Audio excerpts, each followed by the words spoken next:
Boa noite. Hoje iniciaremos o departamento pessoal com Luciano, informando como realizar o cadastro de empregado doméstico.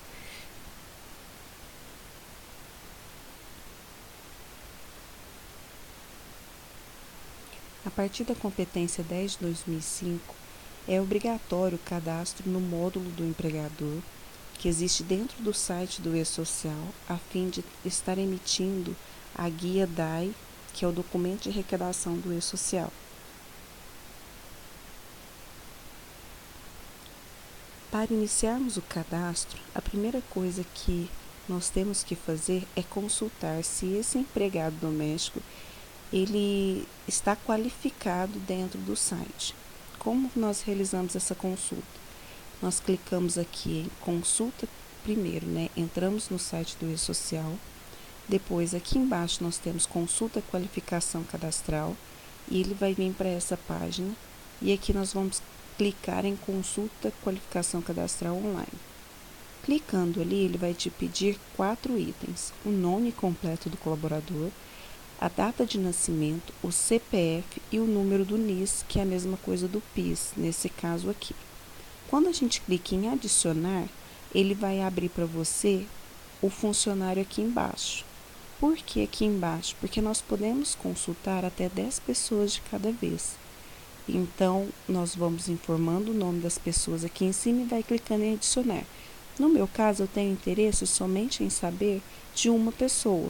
Então, eu preencho, ele vai vir aqui para baixo e aqui eu vou informar o número que está sendo indicado aqui nessa telinha e peço para consultar. Ao clicar em consultar, ele vai me abrir essa tela aqui, onde vai vir com os dados do meu nome, data de nascimento, CPF, NIS e a mensagem. No meu caso, os dados estão corretos.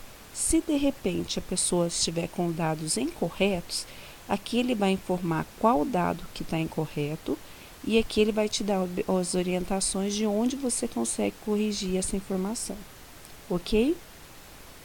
Fazendo isso, finalizando esse processo, o empregador, que eu também explico como cadastrar em um outro vídeo, você vai entrar e vai acessar, informando o seu CPF, código de acesso, a sua senha e clicando no OK.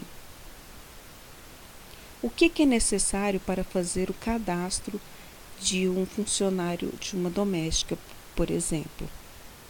Você precisa do número do CPF, data de nascimento, o país de nascimento, número do NIS, raça, escolaridade, número de série UF da carteira de trabalho profissional, número do telefone, preferencialmente celular eles pedem, mas pode ser o telefone fixo também, e-mail de contato. Para os dependentes, nome do dependente, data de nascimento e CPF.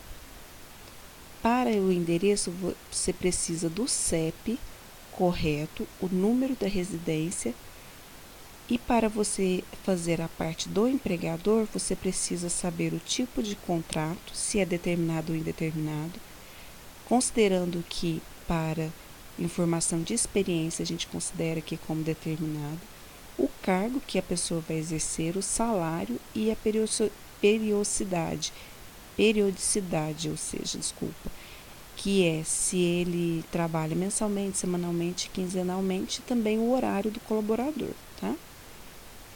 Para cadastro, entrando naquela tela inicial, nós vamos então na abinha Trabalhador e vamos clicar no Gestão de Trabalhadores. Quando a gente clica naquela telinha, ele vai trazer primeiro para você, como cadastro de admissão, o CPF e a data de nascimento. Informando o CPF, informando a data de nascimento, você clica em confirmar. Quando você clica em confirmar, ele te traz aqui o CPF da pessoa, ele te traz a data de nascimento dela e te abre as opções aqui abaixo. Ou seja, aqui ele vai te perguntar a data de admissão, você vai informar, lembrando que você só pode admitir dentro do mês corrente, ou seja, eu não posso demitir esse mês alguém que entrou no mês passado, certo? Por quê? do mês passado, a folha foi fechada na competência do mês passado, e eu estando nesse mês, eu não tenho como reabrir essa folha simplesmente para colocar esse empregador, até mesmo porque a lei determina que a gente cadastre a pessoa na data que ela entrou. Então, aqui eu vou informar a data de admissão, o grupo que ele está, né? Porque nós temos também como empregador doméstico pessoas que trabalham na área rural, que é fazenda, pessoas que trabalham como caseiro, aquelas pessoas que trabalham de várias formas que se enquadram aqui nesse item, e que nesse caso aqui nós temos essa setinha para estar demonstrando. E aqui a categoria, nesse caso aqui é empregado doméstico, tá? Aí, se você clicar aqui em continuar, nós vamos iniciar o cadastro e admissão do trabalhador. A primeira parte é a identificação. Aqui eu informo o CPF, aliás, eu não vou informar porque ele já vai trazer para mim desde a primeira aba. Aqui a data de nascimento, aqui o nome do colaborador, o sexo, o país de nascimento, a nacionalidade, país da nacionalidade, né? Então, eu não entendo por que 2 países, mas tudo bem. O estado, o município, pergunta se é primeiro emprego ou não. Muito cuidado com essa resposta, porque no caso do primeiro emprego, principalmente, a pessoa já tem que ter o número do NIS, porque sem o número do NIS você não consegue cadastrar. A raça, você tem que informar o estado civil e a escolaridade do funcionário. Geralmente, eu primeiro clico em salvar rascunho e depois eu vou para o próximo. Por quê? Porque se você ficar indo para o próximo e der algum problema, cair a sua internet, você perde tudo que você fez. Então, você clica no salvar rascunho e depois clica no próximo. Quando você clica no próximo, ele finaliza a identificação e ele passa para o próximo, que é dados pessoais. Nos dados pessoais, nós preenchemos o número da carteira de trabalho, mais o número de série e o estado que ela foi emitida. Aqui ele pergunta se a pessoa é aposentada ou não e o número do telefone e e-mail, certo? Aqui embaixo também vai ter a mesma questão, salvar rascunho e próximo, tá? Finalizando os dados pessoais, nós passamos para o endereço. O endereço, nós somente informamos Brasil aqui, que geralmente já vem preenchido, e eu informo o CEP. Ao informar o CEP, basta dar um tab e ele vai preencher esses campos aqui para mim. E eu somente vou informar o número, tá? Aqui embaixo também vai ter como salvar rascunho e próximo. Eu geralmente salvo o rascunho primeiro e depois passo para o próximo. Dependentes. Luciana, tem como cadastrar dependente sem CPF? Ele permite, tá? Mas é bom você já colocar o CPF para poder facilitar o nosso trabalho. Mas não tendo o CPF, pode fazer sem que ele deixe passar, ok? Quando a gente informa aqui o nome, a data de nascimento e o filho, e aqui ele pergunta se ele é para imposto de renda, ou seja, se for menor de 21, você pode colocar aqui para imposto de renda, e aqui também salário família menor de 14, certo? No caso aqui é até 18, né? Mas se estiver fazendo faculdade, você pode um pouquinho mais, e aqui você vai clicar em incluir. Quando você clica em incluir lá, ele vai aparecendo a tabelinha embaixo, porque você pode ir incluindo vários filhos de uma vez, você não precisa fazer um de cada vez, né? Então, você vai preenchendo os filhos, na hora de incluir ele vai colocando embaixo, e aí ele também vai ter salvar rascunho e próximo, certo? Você salva primeiro e depois vai para o próximo. Agora, nós vamos aqui nos dados do contrato. Aí, aqui, a admissão já vem preenchida. Aqui, eu coloquei como prazo indeterminado. Se fosse prazo determinado, ele te abriria uma nova abinha aqui, informando a data desse prazo determinado, que finalizaria esse prazo determinado, certo? Eu costumo fazer da seguinte forma: como experiência, geralmente, a nossa experiência é 44 mais 44 ou 45 mais 45, pois o prazo máximo é 90 dias e o determinado tem prazo máximo de 2 anos, você poderia informar ali o prazo do primeiro vencimento, certo? No caso de 45 mais 45, eu informo do primeiro vencimento. Na época do primeiro vencimento, eu vou lá e faço uma alteração no contrato, alterando ali aquela data. Aqui eu vou informar a categoria, eu já informei lá atrás, eu só vou informar o cargo da pessoa, que tipo de serviço ela me presta, tá? E aqui o salário fixo e se é por mês. Se for semanal, tem que informar o salário semanal. Se for de acordo com o que for aqui, eu informo de cá, certo? Aí aqui ele pergunta se tem recolhimento de FGTS. A partir de 1/10/2015, todo mundo tem que ter. E aqui a data de início do recolhimento do FGTS, certo? Também já vem preenchido. Você salva o rascunho e vai para o próximo. Aqui, gente, é o local onde a pessoa vai trabalhar. Então, vamos supor, eu tenho várias casas e ela vai trabalhar na casa X. Então, é essa casa X que você vai informar aqui, certo? Aqui também é bem simples. Aqui ele até pergunta se é o endereço residencial do empregador ou se é outro endereço, tá? Se você informar aqui o endereço do empregador, ele já traz do CPF do empregador, que é o endereço que vai estar na receita da pessoa. No caso, na Receita Federal, porque se a pessoa aquele endereço é o mesmo endereço que ele utiliza, que ele informa quando ele vai informar o imposto de renda dele. Então, ele já traz para cá. Se você clicar em informar outro endereço, você informa o CEP e aí ele já vai te trazer, basta você incluir o número. Aqui embaixo também vai estar salvar rascunho e próximo, basta você clicar no próximo. O que ele vai te trazer agora? A jornada de trabalho do funcionário.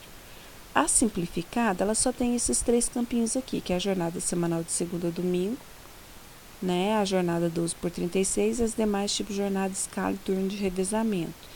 Essas aqui, geralmente, a gente não usa, mas caso você utilize, você pode ter necessidade aí de buscar uma opção avançada para estar informando os horários que a pessoa faz, para você estar incluindo esses horários. Caso não seja assim, basta você vir aqui embaixo e informar dia a dia o horário que a pessoa faz. Lembrando que a carga horária dele não pode ultrapassar 44 horas semanais, ou seja, a quantidade de horas que você vai informar aqui nesse campo não pode ultrapassar 44 horas semanais. Então, aqui, geralmente, a gente utiliza mais 2 escalas. No caso aqui, ó, das 8 horas e 48 minutos, com 72 minutos de intervalo. Aí você tem que verificar quanto que vai dar isso de acordo com o que você for colocando, certo? Você tem que ter esse controle para não ter perigo de ultrapassar, tá? Mas quando você vai finalizando, ele também vai te informando as horas. Aí basta você salvar e também ir para o próximo, e aí ele finaliza o processo, certo? Você vai concluir, finalizou o processo de cadastro. Após ter finalizado o cadastro, quero conferir se está tudo certo. Eu venho de novo em trabalhador, gestão de trabalhadores, clico aqui, no caso ele vai aparecer para mim os dados, clico sobre o nome da pessoa, né, que eu cadastrei. Aqui eu clico sobre dados cadastrais, contratuais e dados cadastrais. Quando eu clico em dados cadastrais, ele vai abrir uma tela para mim com todas as informações cadastradas. No dados contratuais também a mesma coisa. Aí o que eu faço? Eu clico nele, imprimo e confiro. Clico nesse aqui, imprimo, confirmo e até gravo, até guardo também comigo, junto com a ficha e tudo mais dele, tá? Aqui nós temos alguns modelos de documentos. Esse modelo de documento ele é bem padrão. Se você não tiver um contador ou alguém que tenha documentos com mais informações que especifiquem mais o que a pessoa está fazendo, ou especifique mais a questão de jornada, né? Você pode estar utilizando esses modelos de documentos aqui para imprimir o contrato, né? E a questão de vale transporte, tudo mais do colaborador, certo? Então, aqui nós temos, seriam essas 2 opções. Caso você tenha que alterar alguma coisa, nossa, Luciana, fiz errado, tenho que alterar. Aí você vai clicar de novo sobre os dados cadastrais, ele vai te abrir depois uma data, ele vai te perguntar uma data, né? Ele vai abrir os dados cadastrais. Do lado aqui em cima, ele vai te perguntar se você quer alterar. Aí você clica em alterar, ele vai te pedir uma data, você vai informar a data e você consegue alterar. Lembrando que a alteração é somente para não ter que alterar a data, é somente no dia que você fez. Se passar para o dia seguinte, aí você tem que alterar a data para conseguir alterar qualquer coisa, certo? Verificando isso, está tudo ok, é realmente para essa pessoa ficar, fica tudo certinho aqui. No dia, ele sempre, o que tiver enlaranjado, você ainda consegue alterar. Se ele ficar tudo pretinho, você não altera mais, ok? No caso, quer cadastrar uma outra pessoa? Vem aqui e cadastra uma outra pessoa. Caiu a conexão enquanto você estava cadastrando? Se você for salvando rascunho, basta você vir aqui e acessar o rascunho. Até a parte que você conseguiu salvar, ele vai estar aqui nesse acessando rascunho e aí você pode continuar, certo? Quando a gente chega aqui, já está finalizado, a pessoa já está ativa e trabalhando, você pode ficar tranquila que isso, o cadastro já foi efetuado com sucesso, certinho? Quem gostou, dá um joinha. Nós temos também na nossa página referente a afastamentos, férias, rescisões e fechamento de folha. Espero que todos gostem, se inscrevam no canal para receber de primeira mão tudo aquilo que a gente for postando, tá ok? Muito obrigada e uma boa noite.